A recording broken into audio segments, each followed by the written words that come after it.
Bonjour, mesdames et messieurs, je suis Graham Carr, le recteur de l'Université Concordia, et bienvenue à cette table ronde.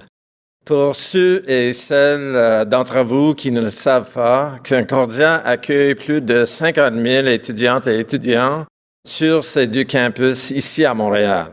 We're also the top-ranked university in North America that's less than 50 years old. And a major factor in our ranking success is the work that we do on sustainability. The Times Higher Education Impact Rankings measure how universities are advancing the 17 UN Sustainable Development Goals, and I'm proud that Concordia placed in the top 25 among universities globally this year for our work in addressing climate change, sustainable cities and communities, and reduced inequalities. Nous nous concevons également comme Université Nouvelle Génération du Canada, et cette identité tient notamment aux approches novatrices que nous adoptons face aux défis de l'avenir. Une orientation qui cadre avec le thème de cette table ronde, réfléchir à la durabilité à l'ère numérique. We're extremely proud that Concordia's downtown campus hosts the global headquarters of the world's largest climate research consortium, Future Earth. Future Earth's systems approach to sustainability research and its focus on partnerships and action-oriented networks aligns very well with what we do. L'organisme collabore, par exemple, à un formidable nouveau programme de formation au cycle supérieur élaboré par Concordia grâce à un financement du Conseil de recherche en sciences naturelles et génie du Canada. Led by Professor Damon Matthews, who's a panelist in the upcoming session, the program is called LEADS, which stands for Leadership in Environmental and Digital Innovation for Sustainability. Unique in Canada and the world, its goal is to help the next generation of graduate students gain skills, knowledge, and experience in sustainability science and digital innovations such as artificial intelligence. We want our graduates to become fluent across different fields of study so that they can connect their research more directly to societal challenges. As I said, Future Earth is a major partner on the LEADS grant, and Eliane Ubalijaro, the Global Hub Director of Future Earth, will moderate today's panel. Et parlant d'unir des forces, je tiens à souligner que nous formons depuis des années un partenariat des plus fructueux avec la Conférence de Montréal. Celle-ci partage notre objectif d'innovation par la collaboration et des partenariats. J'aimerais remercier la Conférence de Montréal de nous avoir aidés à organiser cette table ronde sur un sujet d'actualité si important. Merci à vous toutes et à tous pour votre intérêt, and it's now my pleasure to hand things over to Eliane, Future Earth's Global Hub Director and Executive Director of Sustainability in the Digital Age. Eliane? Merci beaucoup, Président Carr. C'est vraiment un plaisir pour moi d'être ici aujourd'hui. Et c'est vraiment un grand plaisir d'introduire les deux panélistes avec lesquels je vais dialoguer pour les prochaines 30 minutes. So it's a real pleasure to have Damon Matthews, who was partly introduced. He's a professor and research chair in climate science and sustainability at the Department of Geography, Planning and Environment at Concordia University. And we also have the pleasure of having John Frey, who's the Chief Technologist, Sustainable Transformation at Hewlett-Packard Enterprises. So it's a real pleasure for me to have both of you together, and we have 30 minutes. And so I really want to use this time effectively. And so I'm going to start by just sharing very specific questions for each of you, one after the other. And then if we have more time, I have some general questions I'd like us to go over. And so to start, John, It's an exciting time, clearly, in terms of being in the digital and sustainability space right now. What do you see are the key elements of a sustainable digital transformation strategy, and why is this an important aspect of digital transformation? Yeah, absolutely. It's a pleasure to join the conversation. One of the things that we find is that technology can be a force enabler to solve climate and social issues that we experience as a global population. But at the same time, the world's trying to decarbonize, and we're in the midst of a climate crisis. So we have to lower carbon impact rapidly. So, how do you balance those two things, this increase in technology? At the same time, you're trying to decarbonize. And so we talk to customers every day about three key elements of a strategy. And first is, as they make this digital transformation, make it efficiently, make sure that they're using their technology equipment as efficiently as possible, that it uses the least amount of energy, that it requires the least amount of resources, and that they think about it from a life cycle perspective, including the software that is running on this technology, so that's as efficient as possible. So that's the first aspect. The second then is, how can they reduce risk and really drive that circular economy? Because for much of technology's lifespan, people have bought technology, they've used it, and then they've disposed of it. Well, that's not a real sustainable process. So the world has shifted to this conversation around circular economy, which really is, how do you take anything that's waste out of that process and reduce risk at the same time? And that leads you to innovative new ideas, like if IT equipment or technology equipment generates heat, for example, how do we use that heat for another purpose? So in many places across the Nordics, for example, where data centers generate a lot of heat, that heat is returned to utility grids as either hot water or steam. So it's a saleable product. And by thinking a little more forward, we can co-locate facilities that where the waste from one can be a input to the other. So it's that circular approach. And finally, how do we use technology to accelerate innovation for global impact? A great example of that is, we live in a world that we need to increase agricultural output over the next 25 years or so by 70%. But how do we do that in times of water scarcity and in terms of land scarcity? So how do we use technology to do a better job of irrigation, of fertilization, and of crop output? So when we talk to customers, those are the three aspects that we recommend they consider as part of this strategy. And that seemed very effective, and we have a lot of great examples of how that's really lived out in practice. Thank you. That's a really great vision. And I think for many people, understanding how waste streams can become resource streams is a really critical factor in terms of the disruption and transformation that we need to face today. And in line with this, Damon, for most people, understanding the magnitude of climate change is really difficult. They don't understand, what is the 1.5 degrees? What does it mean? And how quickly do we need to decarbonize below 1.5 degrees? And so therefore, why do we need to mobilize digital innovation in the first place? And how do we put this in discussion up front in ways that we can really make sure that we're talking about the same thing and moving in the same direction? I mean, that's also a really good question. I think many people don't, think on a daily basis about, how quickly is climate changing? How quickly are we approaching the targets that have been identified by, the world's climate scientists as being, potentially dangerous levels that we don't want to cross? I mean, the Paris Agreement said we should aim for well below 2 degrees and do our best to stay below 1.5. As of this year, we are at 1.2 degrees of global temperature increase since pre-industrial. So we're rapidly heading towards that 1.5 degree target. And yes, in order to actually avoid crossing that level, we need to decarbonize on a scale of 2 or 3 decades, globally, which is a phenomenal, ridiculous challenge in some ways. And if you add to that all of the, additional challenges around inequality and conservation and equity around the world, it's it's almost overwhelming, the magnitude of what needs to be done and how quickly it needs to be done.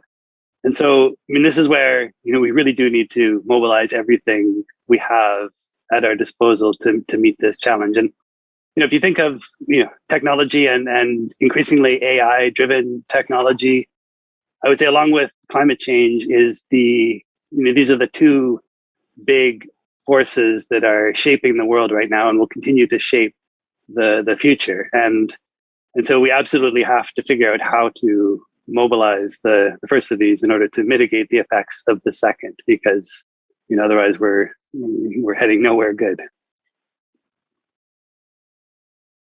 So this idea of we need to mobilize AI in order to really face this challenge, John, I have a question for you in terms of how can technology enable many low carbon and social beneficial solutions? But how can we really ensure that technology can be optimized to lower the carbon impact? Yeah, that's a great question. And to Damon's point, one of the things that we see as AI and machine learning start becoming more critical pieces is a computing technology that takes to run those solutions requires supercomputers, high performance compute. Those are very, very power intensive. So to your point, how do we reconcile those two things when we know that, for example, some of the climate models that need to be done by climate scientists, we don't have supercomputers that will run them at full resolution yet? For example, one of the things that it just confounds our current climate models is the presence of clouds. So if you wanted to run a global climate model, what you can't take into account yet is small clouds in it because we don't have computing capability to do that. So and as you might imagine, many of the customers for that high performance compute technology, these very large systems, are climate researchers themselves. So they're very aware of the power draw of these systems. And so they want to make sure they're as efficient as possible and also designed so they could take advantage of renewable energy. So we have these conversations with them when these systems are even in the design phase around four key elements. The first is equipment efficiency, which is if you're going to have a piece of technology equipment, have it doing the most amount of work with the fewest number of pieces of equipment possible. Now, that might seem obvious, but in data center surveys around the world, third parties find that the average data center in the world today, 25% of the gear in it is powered up but doing zero useful work. And there's a variety of very technical reasons for that. But the equipment that is doing work is being operated between about 10% and 30% of its total capability. So equipment efficiency asks, how do we get that efficiency up in the 70, 80, 90% range? And then we look at it from a energy efficiency perspective. If you have a piece of technology equipment, have it do the most amount of work for the smallest power input. And there's a variety of ways you can do that, some of which include if you have a workload or a task that you know that needs to be performed, and the hardware is specifically designed to perform that task very well, then it's probably much more energy efficient than more mainline or standard equipment that is pretty good at a variety of tasks, but not great from an energy efficiency perspective at any of them. Third is resource efficiency. Technology equipment today requires large amounts of water for cooling, for example. It requires backup diesel generators in case the main power source goes down. It requires a lot of energy conversion. And every time you convert electricity, there are losses due to the inefficiencies in that conversion. So how do we make technology equipment that requires less cooling, for example? The average data center in the world has 2.5 times the cooling it needs. And the reason for that is because customers don't always take advantage of the power monitoring and thermal monitoring technologies in the equipment that would show them how to apply the cooling just where they need it. And finally, software efficiency. And this gets back to the point that Damon mentioned as well, is how do we both have more efficient code that requires less compute cycles and less power to run the code? And that's one piece. And I will say that's a big challenge because when I talk to computer science and computer engineering students across the world and ask, do they get anything in their academic curriculum about writing efficient code? The answer is always no. So the great opportunity for us there. But the other piece is, how do we use AI and ML to drive efficiencies? And we're doing a lot of work in that space, particularly in this high performance computing category, because as you monitor the systems and as you know the things that tend to make them use less power or need more cooling, you can predict those all the way to where we can look out and say, okay, the temperature is going to drop 20 degrees 2 days from now. Let's start throttling off the cooling that we need in the data center, for example, because we won't need it as the ambient temperature drops. So there's a variety of ways then to put these four elements to really drive efficiencies. Thank you, John. So this is the importance of agility in the system. And so it makes me think of the LEADS program that you're directing, Damon, and the need to really have these tools that we're able to redirect and that are generally seen as part of the overall problem, but can become instead part of the solution. Can you talk about your view on how this can be part of the solution, and how does a program like LEADS allow us to have scientists that have that agility? I mean, one of the premises of the LEADS program is to train and develop scientific capacity to understand these challenges and to be able to understand both the tools at our disposal to kind of enact change, and also understand the difficulties and the obstacles that might go against that. And I mean, I think one of those obstacles really is, sort of relates to the environmental footprint of technologies themselves. I mean, any new technology or existing technology, before we even start using it to try to reduce environmental damage, it has already caused environmental damage by virtue of its being created in the system we currently operate in. And it's often also the case that I would say that new innovative technologies and new AI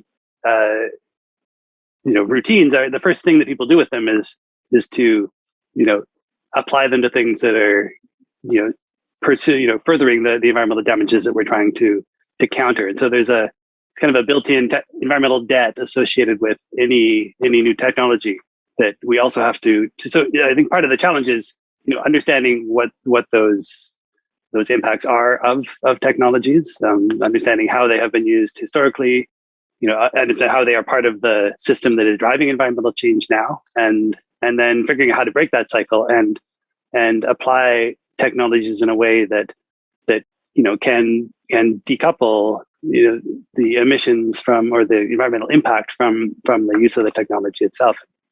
I mean, efficiency is certainly a key critical component of that. Efficiency by itself may not be enough. I mean, if you have increased efficiency combined with increased consumption, you're going to get an overall increase in impact. And so we do need also kind of transformative changes in how we use technology to allow environmental impacts to decrease over time, which is not something that we've really ever achieved in possibly the history of human civilization. So we are really moving into uncharted territory here, and we do need to mobilize everyone and all of the intellectual capacity in the world toward meeting this challenge. Thank you, Damon. So it's really exciting to know how you're doing this, working with graduate students and postdoctoral fellows at the interface of AI, machine learning, as well as sustainability, environmental sciences. And so in terms of this uncharted territory, John, what is HPE doing to help customers and stakeholders and governments use their technology more efficiently?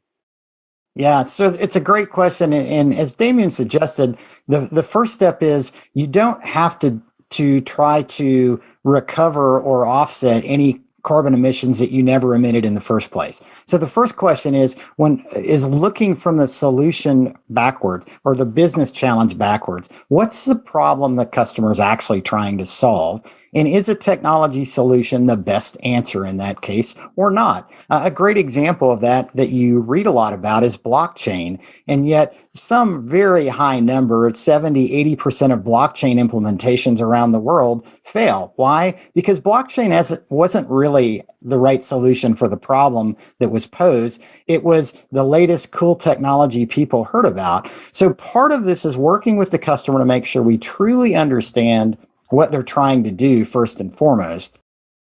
Then design solutions that have the lowest impact. We work very closely with customers looking at carbon footprinting, both embodied carbon. So as Damon suggested, how much carbon was generated just in the production of the components and the assembly and moving the logistics portion, and helping the customer understand how we focus on all aspects of that, along with the other implications adjacent to that in the supply chain. How do you make sure that human trafficking is not going on in the supply chain? How do you make sure that workers are not being taken advantage? And so there's a variety of ways that we set codes of conduct, we run audit programs, and really work with suppliers on capacity building to help them understand that one of these items is not a balance to the other. We need all of those pieces together.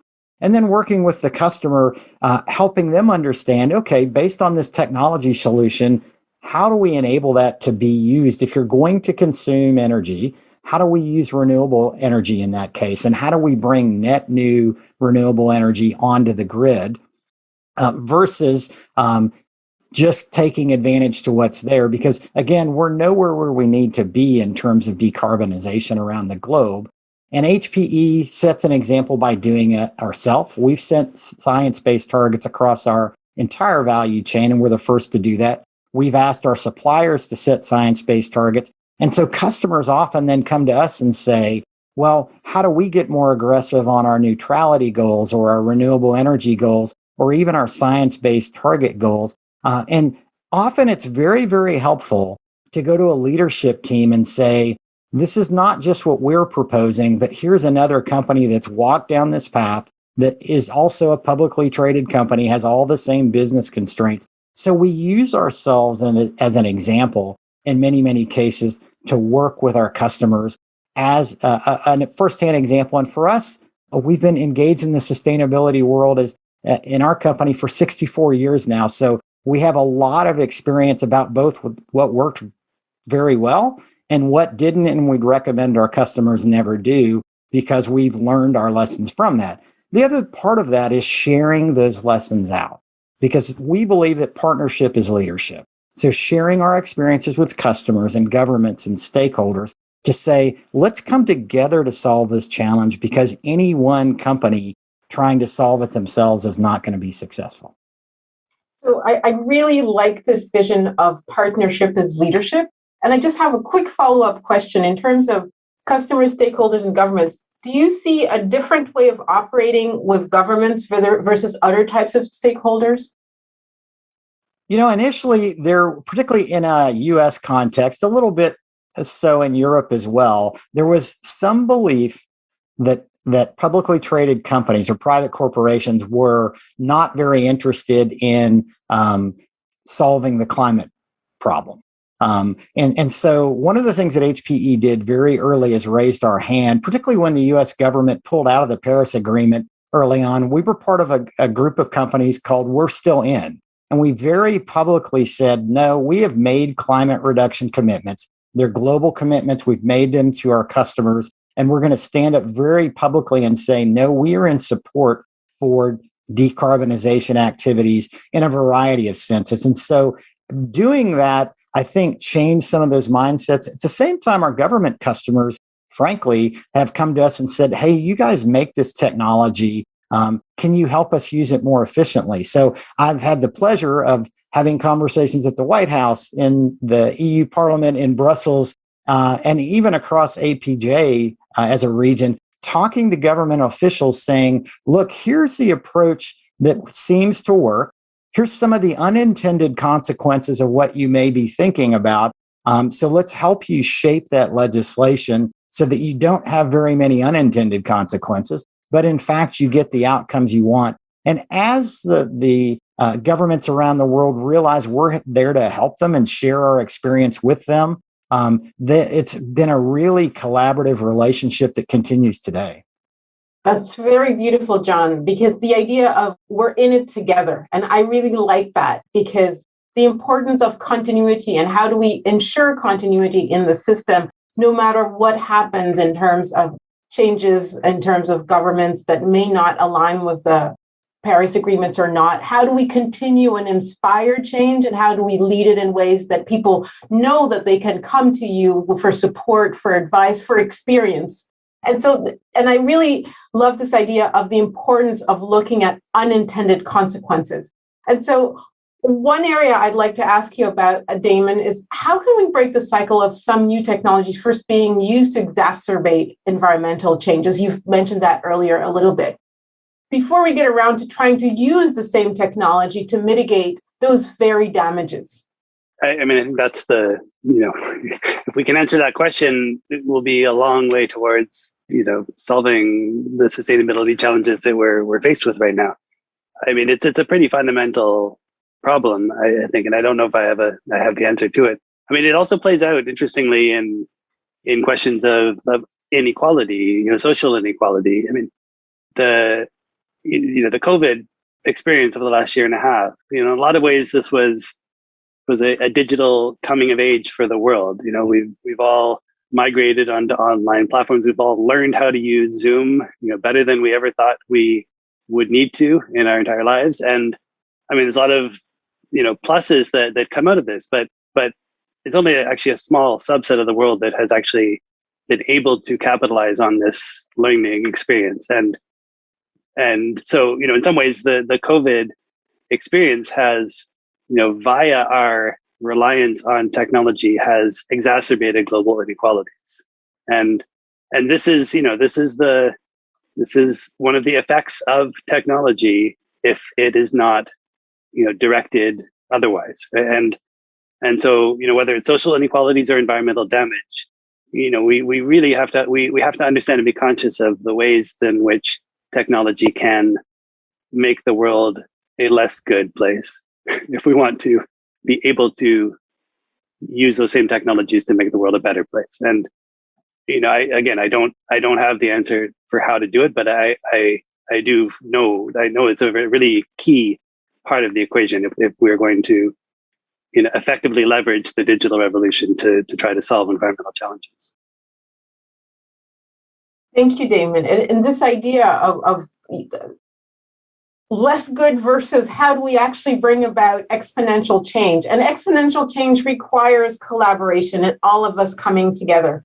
And so, John, I'd like to ask you, in the sense of collaboration, looking at the tech industry, why would corporations like HPE, Microsoft, and Facebook join forces to donate low carbon patents to entrepreneurs? Yeah, it's a great question. And one of the things that we've found is when we partner, we're better. And so when this idea was birthed about sharing patents freely for entrepreneurs, and some of the discussions started happening. And of course, when you have those conversations about giving up intellectual property, there's a whole lot of legal folks involved in that conversation and looking at risk and things. But I have to say, our intellectual property team was really excited to be part of this, to really try to make it work. And one of the ways that we looked at it, there's a statue here in the community that I live, and it's a child sitting on his dad's shoulders. And the quote under it is a quote from Sir Isaac Newton that said, "If I've seen farther, it's by standing on the shoulders of giants." So in many ways, we see that low carbon patent pledge as an opportunity to let others stand on the shoulders of innovators that have come before them. So we looked in our patent portfolio and said, what are some patents that could really help energize low carbon solutions? And then we reached out to a variety of companies, and Microsoft and Facebook stepped up and said, hey, we want to be part of that as well.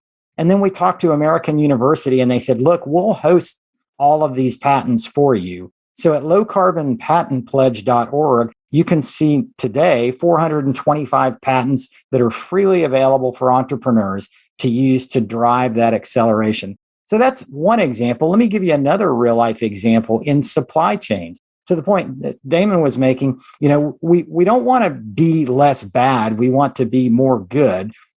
And when HPE first formed our code of conduct about 2 decades ago, we started making sure our suppliers understood our expectations. And it's one thing for them to say, yes, we're following your expectations. It's another thing to go look and see if that's actually occurring around the world. And we would come into factories and we would see assembly lines building our products with that the employees had eye protection and ear protection and all the things that we required. But we would look at assembly lines right adjacent to ours building someone else's technology products, and the workers weren't wearing any of that protection.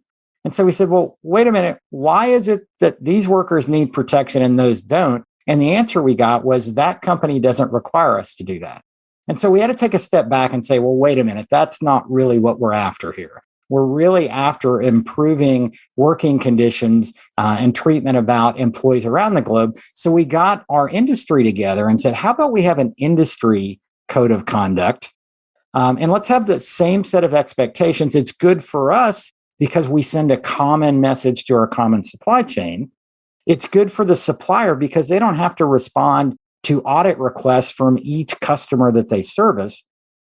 And out of that, that was very successful. It was called the Electronic Industry Citizenship Coalition. And now that organization found others from outside of our industry that said, hey, that approach makes a lot of sense when we have outsourced supply chains. Does it have to be electronics only, or can it expand from that? And today that organization is called the Responsible Business Alliance. And that's what they do, is they drive consistency across supply chains around the world with assurance built in, with very transparent corrective actions associated with that as well. So another example where the industry came together and said, we're better together. This isn't an area of competitive differentiation. It's an area that we all need to move the supply chains to get better. And by the way, that then enabled when we started thinking about how we help our suppliers reduce their carbon footprint and their water use and other things. Our suppliers were already really comfortable working with us. They saw the positive benefit of doing that, the capacity building, getting more business by being great suppliers.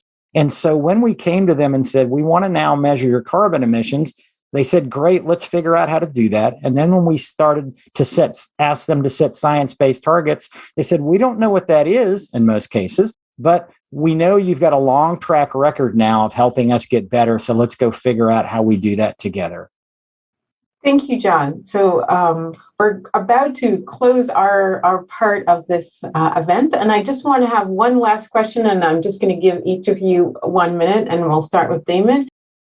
You've both shared from an expert point of view the importance of looking at sustainable digital technology. How do you think we can promote this idea of sustainable digital technology to the general public? I mean, one of the things that technology is very good at is communication as well. I mean, there are new and rapidly expanding communication venues that didn't exist a couple of decades ago. And I mean, I think this is actually one of the really important uses of new technologies is to disseminate information, to communicate scientific findings. 5 years ago, we created what we called the climate clock, which was a combination of scientific data, technology, and artistic visualization to try to convey a message. This particular message was one of the urgency of climate action, but it's very compelling, and you can do a lot with effective communication using digital technologies. And so, I mean, I think that's that is part of the answer, part of the solution that we're looking for is, using existing communication channels effectively to promote sustainability transitions and to, put the, both the scientific, rationale for those transitions and the ways we might achieve them, out into the world in an effective way. Yeah, and I would completely agree. It's that awareness and the knowledge and transparency as well.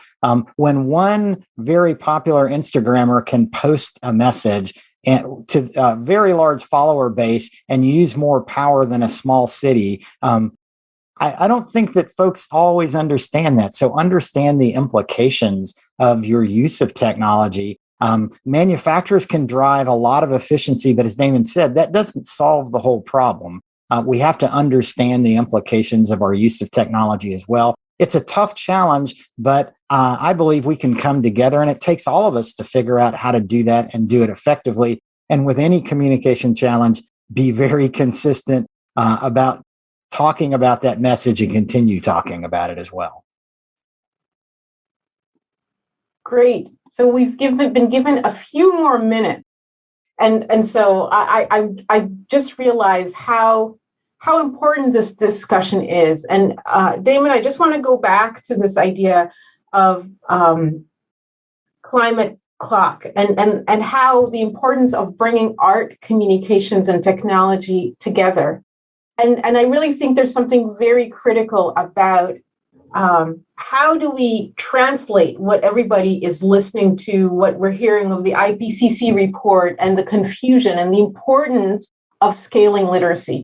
And for some of us in Canada, it's been interesting in terms of the recent federal debates. And I remember one of the questions that really surprised me in terms of the data is that 1/4 of Canadians don't believe that climate change, greenhouse gas emissions are man-made.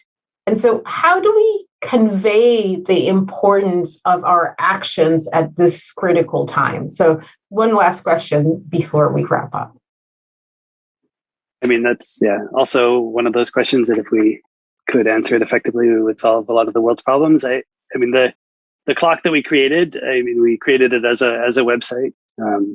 It's up at climateclock.net. You can go in and watch the seconds ticking down to, so in this case, we're kind of tracking the progress of world temperature and the time remaining until we reach the 1.5 degree target at current emissions trajectories. And, it's something like 10 or 11 years, given the way emissions are going currently.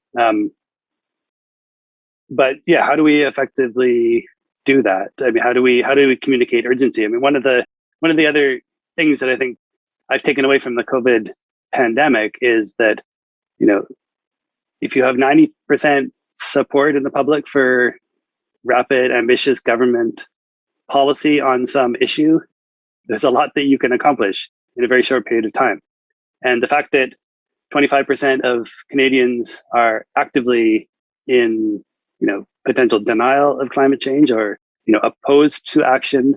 And there's, I think if you add to climate denial, an even larger cohort of, climate ambivalency, we don't have, the level of public support that we need in order to, allow governments to easily take action. Of course, governments could, step up and decide to take action in the absence of widespread public support, and that would be bold and really good leadership. We haven't seen governments do that yet, and so one of the ways of moving past that is to continue working to build a level of public understanding of this issue and the level of public support that will mobilize the level of government action that we need in order to combat this issue. John, final remarks? Yeah, I would just agree. And the other thing I would add is we've talked about this as an environmental issue, but don't miss that the reason we focus on the issue is because these changes to our planet impact real people. And they tend to be the marginalized and folks in populations that can least afford to adapt to our changing climate. I think about hurricanes here in the south area of the United States where I live, that hurricanes are a really common risk, and seeing places like New Orleans and all the impact they had as well. So part of telling this story is taking it from this abstract sometimes and humanizing it and showing the impacts on people around the globe, who's, in one case in Louisiana, they're relocating an entire community because they know the community won't be able to be there anymore. And that doesn't always change minds, but it does somewhat open hearts. Another opportunity that I took speaking to a association of retired people was I talked about it in terms of their grandkids, because I thought, what really motivates this group of people that are 50 and older to take action that they probably didn't grow up taking? Turns out their grandkids is actually a very powerful motivator. That's a wonderful place to stop. Really, it comes down to what kind of ancestors do we want to be? And so on this note, I would like to hand it over to Michael Torrance, who's the Chief Sustainability Officer for BMO Financial Group. And so he will give the final remarks for this session. Thank you all. Thank you, John. Thank you, Damon. Thank you. Thank you all very much. Bonjour à tous and hello, everyone. Thanks very much to Concordia University and the Conference of Montreal organizers for holding this incredible session. It's such a critical topic, and I really loved the panel discussion. The panel participants are so knowledgeable, and I learned a lot today with their insights, so thank you to them. As mentioned, my name is Michael Torrance. I'm Chief Sustainability Officer of BMO Financial Group. Now, BMO has a purpose commitment to boldly grow the good in business and in life, and as part of that, we have an ambition to be our clients' lead partner in the transition to a net zero future. And one of the critical steps that we've taken to play our role in the financial sector and in the economy more broadly to achieve these goals was to establish the BMO Climate Institute. And one of the elements of the Climate Institute, really the motivating factor that we had in creating it, was to leverage technology and analytics to help us and our clients to manage climate risk and to help advise our clients on climate risk as well as opportunity, which is, in my view, really how to make investments and strategic decisions to capture the opportunities that will arise from new markets and new outcomes with respect to the mitigation of climate change and to achieve their transition goals and improve their sustainability outcomes.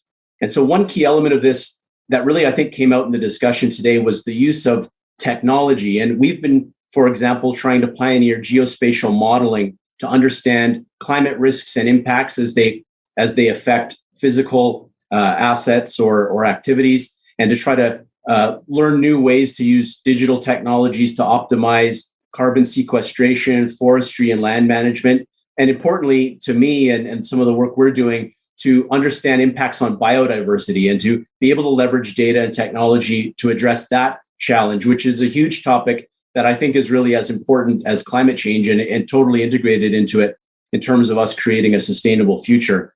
And that geospatial modeling capability, just by way of example, was actually done through a partnership of the sustainability team at BMO and BMO's AI Labs team, which partnered to build out a platform that was able to ingest these types of data and modeling and to use it to analyze these kinds of economic and environmental impacts. And we call it, as others have, spatial finance. And it depends on big data, AI, and technology to be able to be done. And so one call to action I'd have for today's audience and those listening is to understand how opportunities like this could really make a measurable impact into how we understand the implications of climate change and how we can take steps to innovate, to manage it better, and to transition as we need to address the issues of enormous climate change challenges. One, though, big issue that I'll also flag, and really it's a second call to action, is around data availability. I'm honored to be part of a Government of Canada working group as part of the Sustainable Finance Action Council. It's a technical expert group on sustainability-related data.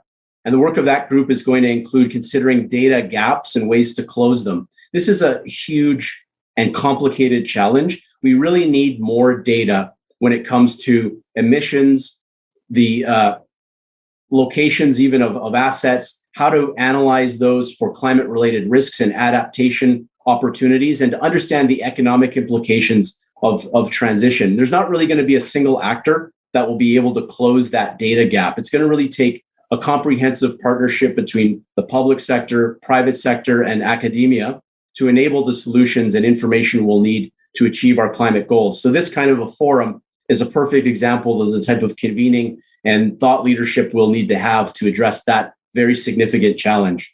So just to close, I'll again thank the organizers and the speakers for this excellent session. And I'll conclude by saying that we really need to do, as we all know, whatever it takes to address this existential challenge of climate change. And particularly, we'll need to leverage technology and innovation to have effective solutions. So let's keep this dialogue going. And I'd love for us to be able to make Canada a real leader in this type of work to manage climate risk and unlock the enormous opportunity that goes along with our transition.